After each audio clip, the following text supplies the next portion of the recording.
গেল ৫ ফেব্রুয়ারি অগ্নিসংযোগের পর পরিত্যক্ত অবস্থায় পড়ে আছে সাবেক প্রধানমন্ত্রীর বাসভবন সুধা সদন।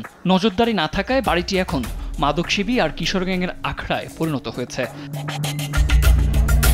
চারতলা বাড়িটির কোনো ঘরে নেই আসবাব, ভেঙে ফেলা হয়েছে টাইলসও, মেঝেতে পড়ে আছে পোড়া ছাই। দিন কিংবা রাত ভবনের প্রতিটি ফ্লোরে বসে মাদকসেবী আর কিশোর গ্যাংয়ের আড্ডা। শুধু মাদক সেবনই নয়, মাদক সেবনের পাশাপাশি চলছে অনৈতিক কার্যকলাপ। শুধু তাই নয়, মাদক সেবনের রুমেই তৈরি করা হয়েছে টয়লেট। আমরা যদি দেখাতে চাই, সন্ধ্যা হলে এখানে জমে মাদকের আড্ডা। শুধু মাদক নয়, সাথে হয় নানা ধরনের অনৈতিক কার্যকলাপ।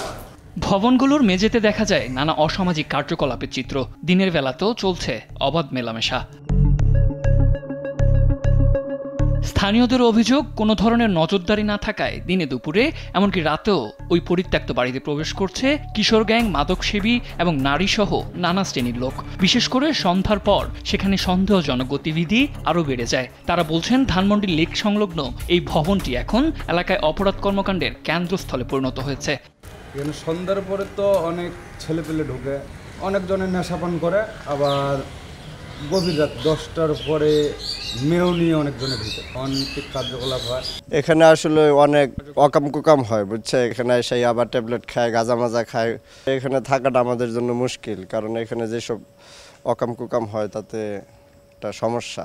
এখানে মাদকের আড্ডা হচ্ছে, তাছাড়া এখানে বাড়িওয়ালাদের একটা আতঙ্ক না, কখন চুরি হচ্ছে, কখন ছিনতাই হচ্ছে, তো সব কিছু মিলে একটা বিশাল ঝামেলা। অপরাধের স্বর্গরাজ্যে পরিণত হওয়া বাড়িটি ঘিরে উদ্বেগ ও আতঙ্ক তৈরি হয়েছে স্থানীয় বাসিন্দাদের মনেও। দেখে পরিত্যক্ত ভুতুরে বাড়ি মনে হলো এটি সাবেক প্রধানমন্ত্রীর বাসভবন সুধা সদন, যেটি এখন পরিণত হয়েছে মাদকের আখড়ায়। শুধু মাদকই নয়, সন্ধ্যা হলে জমে ওঠে নানা অনৈতিক কার্যকলাপ। স্থানীয় বাসিন্দারা বলছেন, কিশোর গ্যাং এবং মাদকসেবীদের তৎপরতা বেড়ে যাওয়ায় নিরাপত্তা হুমকিতে রয়েছেন তারা। সাদ আহমেদ, দেশ টিভি, ঢাকা।